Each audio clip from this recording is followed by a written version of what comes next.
Hello again. You know, I grew up believing that we were living at the very, very end of time, that there was coming this 7 years of tribulation, that there was this world leader known as the Antichrist going to be stepping forward and causing horrible things, and that Jesus was about to rapture the church to get him off the earth so that he can go back and deal with his favorite people again. And after that 7 years tribulation, Jesus would come back and set up his kingdom in Jerusalem. And right there in front of him, Jewish priests would be sacrificing bulls and goats and stuff in their Old Testament form of doing things, right there in front of Jesus for 1,000 years. Now, I believe that because that's what I was taught. I came into Congress 13 years ago with the stated intention of being the leading defender of Israel in the United States Senate. Right. And I've worked every day to do that. In the late 80s, I went through a lot of transitioning, trying to figure out what was real, what I needed to believe, separate from what I was told to believe. And I didn't know what to think about all the things of eschatology, and I set it aside and left it alone for years. And one day, I ran across this passage. Wherefore, remember that you being in time past Gentiles in the flesh, who are called uncircumcised by that which is called the circumcised in the flesh made by hands, that at that time you were without Christ, being aliens from the commonwealth of Israel. You see, Paul is explaining, talking about the difference between Jews and Gentiles. Jews are in the covenant, Gentiles are not. And strangers from the covenants of promise, having no hope and without God in the world. But now you are in Christ Jesus, ye who sometimes were far off and made nigh by the blood of Christ. In other words, Gentiles are brought into the covenant. All Christians. For he is our peace, who has made both, that's Jew and Gentile, one, and hath broken down the middle wall of partition between us. How did Jesus do that? By what he did on the cross.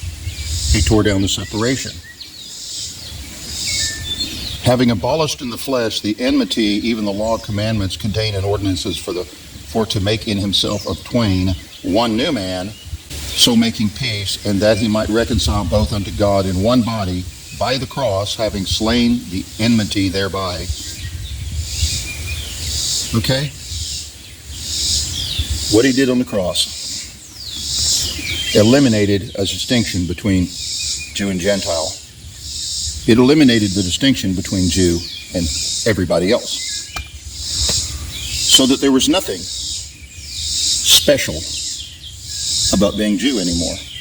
It was now special about being in Christ. It says over there in 1 Peter 2, you are a chosen generation, a royal priesthood, a holy nation, a peculiar people. Peter's talking to the church there. But he's quoting a passage from Deuteronomy, where it was originally stated, who were the chosen generation, royal priesthood? Israel, in the Old Covenant. But after the cross, that's not so anymore. And Peter told us that it is Christians who are chosen generation, royal priesthood, a holy nation. The world is divided into those who are in Christ and those who are not in Christ. And that was accomplished by the work on the cross. So, with all its trappings of that belief form of dispensationalism I grew up in, of the secret rapture and the Antichrist and the 7-year tribulation and the bizarre view of the millennium, the worst thing they did was try to say Jews have always been special and distinct, and they're God's favorite people, and the church is just like Cinderella, the mistreated stepchild. Okay, because Paul said what Jesus did on the cross made it all about those in Christ and those not in Christ and nothing else. So it doesn't matter if you're Jewish, it doesn't matter if you're white, it doesn't matter if you're Southern or if you're black or if you're from England. None of those factors matter to make you special or privileged in any way before God.